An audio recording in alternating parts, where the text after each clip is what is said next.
It takes a certain amount of courage to imagine new possibilities.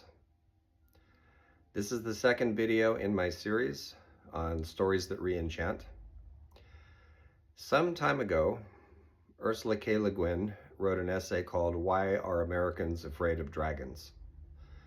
She was using the image of the dragon as a metaphor for fantasy and imagination. Why do we fear those?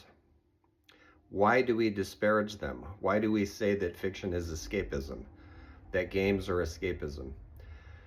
So one of the things she points out in this essay, it's really rich, is that we're afraid of imagination, we're afraid of dragons because it begins to suggest new possibilities. It steps back from what we think is just how things are and says, well, they don't have to be.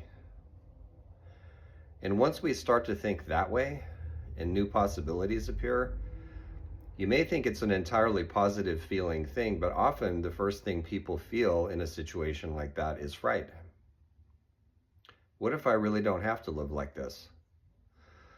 That's a scary thought for some people, but it's exactly the role of fantasy used that way, in a visionary sense, to displace us from this old thinking of it just has to be this way into, but what if it doesn't?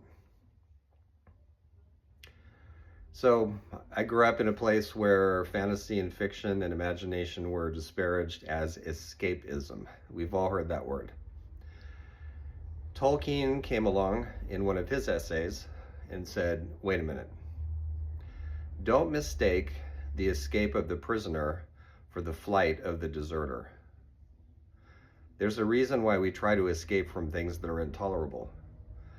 One of the reasons is to regroup, either within ourselves or with other people, to imagine how to change what's intolerable, unjust, oppressive, into how things should be, beyond how things are. So there's a magic in being able to imagine new possibilities that gets drained and attacked and thwarted and repressed as part of the oppression of all kinds of things within us when we're in difficult circumstances. In fact, one of the first things to happen to people who are in oppressive situations is that they learn how to protect themselves by forgetting how to imagine other possibilities. So if things are going to be different, we have to recover that capacity. And also the capacity to dream together, individually, but also together, so that we can go in new directions. Because after all, how are we going to get there if we can't imagine how?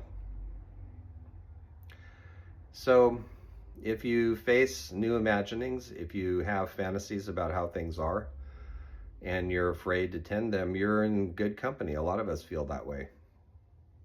But maybe that's where real change begins.